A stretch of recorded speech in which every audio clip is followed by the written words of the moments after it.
Hello everyone, आप सभी का फिर से स्वागत है।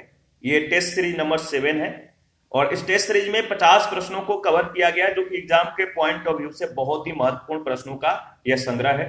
और इसका PDF Telegram channel Telegram quiz group में मिल जाएगा। वीडियो के डिस्क्रिप्शन बॉक्स में लिंक दे दिया गया है, आप ज्वाइन कर सकते हैं। तो चलिए स्टार्ट करते हैं। पहला प्रश्न है, चौथे आंग्ल मैसूर युद्ध के दौरान ब्रिटिश गवर्नर जनरल कौन था? चौथे आंग्ल मैसूर युद्ध के दौरान ब्रिटिश गवर्नर जनरल कौन था? इसका सही जवाब है, बताइए। सही जवाब है Lord Wellesley, B option. Second प्रश्न है, बंगाल का नवाब जिसने राजधानी को ढाका से मुर्शिदाबाद स्थानांतरित किया था, बंगाल का वह नवाब कौन था जिसने राजधानी को ढाका से मुर्शिदाबाद स्थानांतरित किया था? इसका सही जवाब है Murshid Quli Khan, option A right option है। थर्ड नंबर है, जुओ का दर्शन किसके दिमाग की उपज थी? जुओ का दर्शन किसके दिमाग की उपज थी? याद रखिएगा, औरंगजेब के दिमाग की यह उपज थी। सी ऑप्शन बिल्कुल सही ऑप्शन है। फोर्थ नंबर है, नादिर शाह ने मुगल बादशाह मुहम्मद शाह को किस लड़ाई में हराया? नादिर शाह ने मुगल बादशाह मुहम्मद शाह को किस लड़ाई में हराया? इसका सही जवाब होगा करनाल के युद्ध में। तो सी ऑप्शन आपका बिल्कुल सही ऑप्शन है। आगे बढ़ते हैं। प्रश्न संख्या 5 है, मोहम्मद बिन तुगलक के द्वारा न्यायाधीश के रूप में नियुक्त किया गया था। मोहम्मद बिन तुगलक के द्वारा न्यायाधीश के रूप में किन्हें नियुक्त किया गया था? इसका सही जवाब होगा इब्न बतूता को। इब्न बतूता को मोहम्मद बिन तुगलक के द्वारा न्यायाधीश के रूप में नियुक्त किया गया था। आगे बढ़ते हैं। प्रश्न संख्या 6 है, सती उन्मूलन अधिनियम किस गवर्नर जनरल के तहत पारित किया गया था? सती उन्मूलन अधिनियम किस गवर्नर जनरल के तहत पारित किया गया था? सही जवाब है लॉर्ड विलियम बेंटिंक के द्वारा, यानी बी ऑप्शन। 7 नंबर है, सम्राट अशोक के शिलालेखों को पहली बार किसने डिक्रिप्ट किया था? सम्राट अशोक के शिलालेखों को पहली बार किसने पढ़ने में सफलता हासिल की? इसका सही जवाब होगा जेम्स प्रिंसेप, यानी बी ऑप्शन। 8 नंबर है, अवध रियासत की उस प्रसिद्ध योद्धा बेगम का नाम क्या है जिन्होंने 1857 के विद्रोह में अंग्रेजों के साथ होने वाली लड़ाई में भाग लिया था? अवध रियासत की उस प्रसिद्ध योद्धा बेगम का नाम क्या है जिन्होंने 1857 के विद्रोह में अंग्रेजों के साथ होने वाली लड़ाई में भाग लिया था? नाम है Begum Hazrat Mahal, option A. 9 number है, निम्नलिखित में से आपको बताना है कि किन्हें भारत के ग्रैंड ओल्ड मैन के रूप में जाना जाता है? बताइए, निम्नलिखित में से किन्हें भारत के ग्रैंड ओल्ड मैन के रूप में जाना जाता है? याद रखिएगा दादा भाई नौरोजी को। प्रश्न संख्या 10 है, वर्साय का महल निम्नलिखित में से किस यूरोपीय राजधानी के पास स्थित है? वर्साय का महल निम्नलिखित में से किस यूरोपीय राजधानी के पास स्थित है? इसका सही जवाब है पेरिस, बी ऑप्शन। प्रश्न संख्या 11 है, धरसना साल्ट वर्कस में सत्याग्रह की खबर देने वाले विदेशी पत्रकार का नाम क्या है? धरसना साल्ट वर्कस में सत्याग्रह की खबर देने वाले विदेशी पत्रकार का नाम बताना है। याद रखिएगा, सही जवाब होगा वेब मिलर, यानी सी ऑप्शन। 12 नंबर है, निम्नलिखित में से कौन 1926 ईस्वी में गठित नौजवान सभा का प्रारंभिक सदस्य नहीं था? 1926 ईस्वी में गठित नौजवान सभा का प्रारंभिक सदस्य नहीं था। इन 4 ऑप्शनों में से जो सही होगा, ऑप्शन ए बिल्कुल सही है, भगत सिंह। 13 नंबर है, किस मुगल सम्राट ने जजिया को समाप्त किया? किस मुगल सम्राट ने जजिया को समाप्त किया? तो इसका सही जवाब होगा अकबर ने। 14 नंबर है, चौसा का युद्ध किस वर्ष हुआ था? जो चौसा का वार था किस वर्ष हुआ था, समय बताना है। चौसा का जो युद्ध है 1539 ईस्वी में हुआ था, डी ऑप्शन इसका सही जवाब होगा। 15 नंबर है, आर्य समाज की स्थापना किसके द्वारा की गई थी? आर्य समाज की स्थापना किसके द्वारा की गई थी? तो सही जवाब है दयानंद सरस्वती के द्वारा, याद रखिएगा। प्रश्न संख्या 16 है, पूछा गया महात्मा गांधी ने किस वर्ष असहयोग आंदोलन शुरू किया था? महात्मा गांधी ने किस वर्ष असहयोग आंदोलन शुरू किया था? याद रखिएगा 1920 ईस्वी में। 17 नंबर है, भारतीय राष्ट्रीय कांग्रेस के किस अधिवेशन की अध्यक्षता सुभाष चंद्र बोस ने की थी? भारतीय राष्ट्रीय कांग्रेस के किस अधिवेशन की अध्यक्षता सुभाष चंद्र बोस ने की थी? तो सही जवाब है हरिपुरा और त्रिपुरी। ए और बी दोनों सही हो गए, यानी सी ऑप्शन सही ऑप्शन है। हरिपुरा 1938 में और त्रिपुरी 1939 में। इन दोनों की जो अध्यक्षता किए थे सुभाष चंद्र बोस ने ही किए थे। प्रश्न संख्या 18 है, आपको बताना है किसके तहत मंगोलों ने 1219 ईस्वी में उत्तर पूर्वी ईरान में ट्रांस ऑक्सियाना पर आक्रमण किया? बताइए किसके तहत मंगोलों ने 1219 ईस्वी में उत्तर पूर्वी ईरान में ट्रांस ऑक्सियाना पर आक्रमण किया? तो इसका सही जवाब होगा चंगेज खान के तहत। चंगेज खान के तहत मंगोलों ने 1219 ईस्वी में उत्तर पूर्वी ईरान में ट्रांस ऑक्सियाना पर जो है आक्रमण किया। 19 नंबर है, प्रश्न संख्या 19, खालसा पंथ की स्थापना गुरु गोविंद सिंह ने किस वर्ष की थी? खालसा पंथ की स्थापना गुरु गोविंद सिंह ने किस वर्ष की थी? इसका सही जवाब दीजिए। सही जवाब है 1699 ईस्वी, सी ऑप्शन। प्रश्न संख्या 20 है, हर्ष ने अपनी राजधानी को कहां से कहां स्थानांतरित किया? हर्ष ने अपनी राजधानी को कहां से कहां स्थानांतरित किया, आपको बताना है। तो देखिए, हर्ष ने अपनी राजधानी को थानेश्वर से कन्नौज जो है स्थानांतरित किया था। ए ऑप्शन आपका बिल्कुल सही ऑप्शन है। प्रश्न संख्या 21 है, निम्नलिखित में से किसने स्वयं को खलीफा घोषित किया? निम्नलिखित में से किसने स्वयं को खलीफा घोषित किया? तो कुतुबुद्दीन मुबारक खिलजी जो है, इन्होंने स्वयं को खलीफा घोषित किया था। ऑप्शन ए इसका सही जवाब होगा। प्रश्न संख्या 22 है, राजा बिंबिसार के दरबार में उस प्रसिद्ध चिकित्सक का नाम क्या है जो भगवान बुद्ध के निजी चिकित्सक थे? राजा बिंबिसार के दरबार में उस प्रसिद्ध चिकित्सक का क्या नाम है जो कह सकते हैं जो भगवान बुद्ध के निजी चिकित्सक थे? तो इसका सही जवाब है, बताइए। इसका सही जवाब है जीवक, सी ऑप्शन। बहुत बार यह प्रश्न पूछा जा चुका है। 23 नंबर है, निम्नलिखित में से कौन 1924 के कानपुर षड्यंत्र मामले में शामिल नहीं था? जो 1924 ईस्वी में कानपुर षड्यंत्र हुआ था उसमें कौन शामिल नहीं था? 4 ऑप्शन है। ऑप्शन ए है मुजफ्फर अहमद, ऑप्शन बी है नलिनी गुप्ता, ऑप्शन सी शौकत उस्मानी और ऑप्शन डी एम.ए. अंसारी। तो बताइए कानपुर षड्यंत्र मामले में जो शामिल नहीं थे वो कौन थे?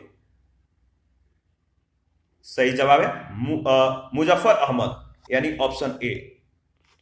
24 नंबर है, एशियाटिक सोसाइटी ऑफ बंगाल के संस्थापक कौन थे? एशियाटिक सोसाइटी ऑफ बंगाल के संस्थापक कौन थे? इसका सही जवाब है सर विलियम जोन्स, यानी बी ऑप्शन। याद रखिएगा, निम्नलिखित में से किसने कभी भारतीय अधिवेशन की अध्यक्षता नहीं की? निम्नलिखित में से किसने कभी भारतीय अधिवेशन की अध्यक्षता नहीं की? नाम बताइए। सही जवाब है लाला लाजपत राय। लाला लाजपत राय ने कभी भी भारतीय अधिवेशन की अध्यक्षता नहीं की है, तो ध्यान रखिएगा। 26 नंबर है, 26 नंबर में पूछा गया है कि ब्रिटिश भारत के निम्नलिखित में से किस अधिनियम ने सामूहिक कार्यालय के स्थान पर विभाग या विभागीय पद्धति वायसराय की कार्यकारी परिषद पर उनके प्राधिकार को और अधिक बल प्रदान किया?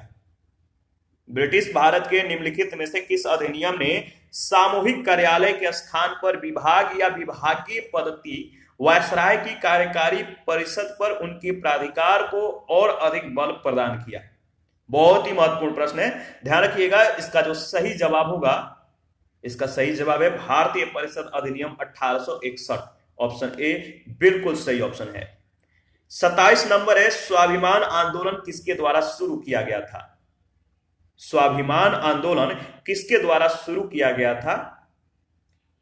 ऑप्शन ए है सी.एच. अन्नादुरई, ऑप्शन बी है EV Ramaswamy Naicker, option C है लक्ष्मी नरसु, और डी है अयोथी ठासो। इसका सही जवाब क्या है? स्वाभिमान आंदोलन किसके द्वारा शुरू किया गया था? तो सही जवाब है ईवी रामास्वामी नायकर के द्वारा, बी ऑप्शन। 28 नंबर है जेम्स प्रिंसेप को निम्नलिखित में प्रयुक्त लिपि को समझने का श्रेय दिया जाता है। ऊपर में भी एक प्रश्न था जिसके बारे में हम लोगों ने डिस्कस किया था कि जो जेम्स प्रिंसेप हैं किनके अभिलेख को पढ़ने में सफलता हासिल की थी, तो कमेंट करके बताइएगा। यहां पे पूछा गया कि जेम्स प्रिंसेप को निम्नलिखित में से प्रयुक्त लिपि को आपको बताना है, किस लिपि को समझने का श्रेय उनको दिया जाता है। तो इसका सही जवाब क्या होगा? सही जवाब है खरोष्टी लिपि को, यानी बी ऑप्शन। 29 नंबर है तमिलकम। तमिलकम प्राचीन तमिल देश का नाम वर्तमान समय के तमिलनाडु भागों की अलावा शामिल है। तमिलकम प्राचीन तमिल देश का नाम वर्तमान समय की तमिलनाडु भागों की अलावा जो शामिल है वो कौन है, आपको बताना है। इसका सही जवाब है कर्नाटक और केरल, यानी बी ऑप्शन। याद रखिएगा मालफुजाता साहित्य है, मालफुजाता साहित्य। नेक्स्ट प्रश्न संख्या 30 पूछा गया है मालफुजाता साहित्य है सूफी नेताओं के द्वारा प्रवचन। जो मालफुजाता साहित्य है वो क्या है? तो सूफी नेताओं के द्वारा प्रवचन है, ए ऑप्शन आपका सही ऑप्शन है। प्रश्न संख्या 31 है 1929 में आयोजित कांग्रेस का लाहौर अधिवेशन किसके लिए प्रसिद्ध था? 1929 में आयोजित कांग्रेस का लाहौर अधिवेशन किसके लिए प्रसिद्ध था? याद रखिएगा कांग्रेस के उद्देश्य के रूप में पूर्ण स्वराज को अपनाना, यानी सी ऑप्शन। 32 है मोहम्मद तुगलक के द्वारा निम्नलिखित विदेशी यात्रियों में से किसे दिल्ली का काजी नियुक्त किया गया था? मोहम्मद तुगलक के द्वारा निम्नलिखित विदेशी यात्रियों में से किसे दिल्ली का काजी नियुक्त किया गया था? 32 का सही जवाब होगा इब्न बतूता को, यानी सी ऑप्शन। 33 है निम्नलिखित में से कौन सा शिलालेख रेशम बुनकरों के एक गिल्ड के इतिहास को दर्ज करता है? बताइए निम्नलिखित में से कौन सा शिलालेख रेशम बुनकरों के एक गिल्ड के इतिहास को दर्ज करता है? सही जवाब है मंदसौर शिलालेख, सी ऑप्शन। 34 नंबर है शासकों के नाम और छवियों वाले पहले सिक्के किसके द्वारा जारी किए गए थे? बताइए शासकों के नाम और छवियों वाले पहले सिक्के किसके द्वारा जारी किए गए थे? यानी आपको बताना किस समय में जो सिक्का था उसपे शासकों का नाम और उनके चित्रों को जो है अंकित किया जाता था। तो सही जवाब है इंडो यूनानी शासकों के नाम और छवि वाले पहले सिक्के जो है जारी किए गए थे। तो सी ऑप्शन आपका सही जवाब होगा इंडो यूनानी। 35 नंबर है प्राचीन संस्कृत ग्रंथों में कुल शब्द का प्रयोग निरूपित करने के लिए किया गया है। जो कुल शब्द है किसको निरूपित करने के लिए इसका प्रयोग प्राचीन संस्कृत ग्रंथों में किया गया है? इसका सही जवाब है परिवार, यानी बी ऑप्शन। नेक्स्ट प्रश्न है 36 में पूछा गया है पटियाला वंश का संस्थापक कौन था? पटियाला वंश का संस्थापक कौन था? 36 का सही जवाब होगा आला सिंह। पटियाला वंश का संस्थापक आला सिंह थे, यानी सी ऑप्शन। 37 है फ्रांसीसी ईस्ट इंडिया कंपनी की राजधानी थी। फ्रांसीसी ईस्ट इंडिया कंपनी की राजधानी कहां थी? 37 का सही जवाब है फ्रांसीसी ईस्ट इंडिया कंपनी की राजधानी पौंडीचेरी थी, यानी ऑप्शन ए बिल्कुल सही ऑप्शन है। 38 नंबर है हिटलर जर्मनी का चांसलर कब बना था? हिटलर जर्मनी का चांसलर बना था, कब बना था? 1933 ईस्वी में, यानी डी ऑप्शन। 1933 ईस्वी में हिटलर जर्मनी का चांसलर बना। 39 है राष्ट्र संघ की स्थापना कब हुई थी? राष्ट्र संघ की स्थापना कब हुई थी? तो सही जवाब है राष्ट्र संघ की स्थापना जो है 1920 में हुई थी, यानी बी ऑप्शन। प्रश्न संख्या 40 है किस चोल अभिलेख में ग्राम प्रशासन का उल्लेख है? किस चोल अभिलेख में ग्राम प्रशासन का उल्लेख है? तो सही जवाब है उत्तर मेरूर अभिलेख में ग्राम प्रशासन का उल्लेख है, तो बी ऑप्शन आपका सही ऑप्शन होगा। 41 है, निम्नलिखित विकल्पों में कौन एलोट्रॉप का उदाहरण नहीं है? निम्नलिखित विकल्पों में से कौन एलोट्रॉप का उदाहरण नहीं है? तो याद रखिएगा, एलोट्रॉप का जो उदाहरण नहीं है 4 ऑप्शनों में से, वो है आपका डी ऑप्शन, यानी स्टील जो है एलोट्रॉप का उदाहरण नहीं है। 42 है, अवरक्त से होने वाले जो रोग हैं वो कौन सा है? अवरक्त से कौन सा रोग उत्पन्न होता है? तो वात स्फीति जो है अवरक्त से होने वाले रोग हैं, यानी ए ऑप्शन इसका सही जवाब है। 43 है, निम्नलिखित में से कौन सा जीव कोशिका सिद्धांत में फिट नहीं बैठता है? निम्नलिखित में से कौन सा जीव कोशिका सिद्धांत में फिट यानी सटीक नहीं बैठता है? तो है आपका विषाणु। विषाणु जो है कोशिका सिद्धांत में फिट नहीं बैठता है, बी ऑप्शन आपका सही जवाब हो जाएगा। 44 नंबर है, वृक्षों की आयु किसके द्वारा निर्धारित की जाती है? जो वृक्ष हैं इनकी आयु किसके द्वारा निर्धारित की जाती है?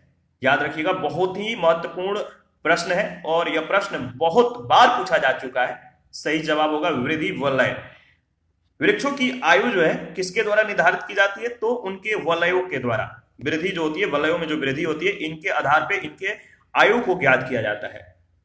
45 है, निम्नलिखित में से कौन स्वाइन फ्लू का कारण बनता है? निम्नलिखित में से कौन स्वाइन फ्लू का कारण बनता है? तो याद रखिएगा 45 का सही जवाब होगा डी ऑप्शन, विषाणु। कौन स्वाइन फ्लू का जो है कारण बनता है? तो विषाणु यानी वायरस। आगे बढ़ते हैं। 46 है, 46 में पूछा गया है, आंख में रंग दृष्टि किसकी उपस्थिति से प्रभावित होती है? आंख में रंग दृष्टि किसकी उपस्थिति से प्रभावित होती है? याद रखिएगा, शंकु, डी ऑप्शन। प्रश्न संख्या 47 है, बैटरी के संचालन में मौलिक वैज्ञानिक सिद्धांत है। बैटरी के संचालन में मौलिक वैज्ञानिक सिद्धांत है, क्या है? तो इलेक्ट्रोलाइट्स का पृथक्करण, यानी ऑप्शन सी। देखिए यहां पे ए होगा, ये बी होगा, ये सी होगा और ये डी होगा, तो ऑप्शन सी जो है इसका सही जवाब है। तो थोड़ा सा आप सुधार लीजिएगा। 48 है, चांद पर बम फटता है। चांद पर अगर बम फटता है तो पृथ्वी पर इसकी आवाज कितने समय बाद सुनाई देगा? चांद पर अगर बम फटता है तो आप पृथ्वी पर इसकी आवाज कितने देर बाद सुन पाएंगे? तो देखिए इसका सही जवाब होगा, बताइए। इसका सही जवाब होगा आप विस्फोट की आवाज नहीं सुन सकते। ठीक है, क्यों नहीं सुन सकते हैं? इसका कारण है क्योंकि अगर देखिए वायुमंडल जो है वहां का कार्य करता है, तो अगर वायुमंडल है किसी पृथ्वी के अलावा किसी ग्रह पर, तो आप उसकी आवाज को सुन पाते हैं या तो नहीं सुन पाएंगे। अगर नहीं है तो चांद पर जो है वायुमंडल नहीं है, तो इसलिए आप विस्फोट की आवाज नहीं सुन सकते। 49 है, इलेक्ट्रोमैग्नेट का निर्माण निम्नलिखित में से किसके साथ किया जाता है? इलेक्ट्रोमैग्नेट का निर्माण निम्नलिखित में से किसके साथ किया जाता है? इसका सही जवाब क्या होगा? इसका सही जवाब है सॉफ्ट आयरन। इलेक्ट्रोमैग्नेट का निर्माण निम्नलिखित में से किसके साथ किया जाता है? तो सॉफ्ट आयरन के, बताइए किसके साथ? सॉफ्ट आयरन के साथ। तो आगे बढ़ते हैं और इस सीरीज का लास्ट क्वेश्चन 50 नंबर, आपको बताना है किसके द्वारा उत्पादित सौर ऊर्जा, जो उत्पादित सौर ऊर्जा है आपको बताना है कि डॉट डॉट है, किसके द्वारा उत्पादित सौर ऊर्जा जो है प्राप्त होती है, यानी सौर ऊर्जा सलायन प्रतिक्रिया के द्वारा, विखंडन प्रतिक्रिया के द्वारा, दहन प्रतिक्रिया के द्वारा या कोई नहीं। तो याद रखिएगा सलायन प्रतिक्रिया के द्वारा उत्पादित सौर ऊर्जा, यानी ऑप्शन ए सही आंसर है। सलायन प्रतिक्रिया के द्वारा सौर ऊर्जा की प्राप्ति होती है, यानी जो सूर्य होता है, आपको मालूम है इनमें जो प्रतिक्रियाएं होती हैं, कौन सी प्रतिक्रियाएं होती हैं, कमेंट करके आप बता सकते हैं। तो आज का जो सेशन है यहीं पे समाप्त हो जाता है। नेक्स्ट सेशन में हम लोग जो है टेस्ट सीरीज संख्या 8 को डिस्कस करेंगे। अभी के लिए इतना ही। आप अपना प्रतिक्रिया जरूर दीजिएगा और हमें कमेंट करके जरूर बताइएगा ये सीरीज जो है आपके लिए कितना बेनिफिट है। और Telegram channel, Telegram quiz group, Facebook page, Instagram को ज्वाइन कर लीजिएगा, वीडियो के डिस्क्रिप्शन बॉक्स में उसका लिंक है। थैंक यू, मिलते हैं नेक्स्ट सेशन में।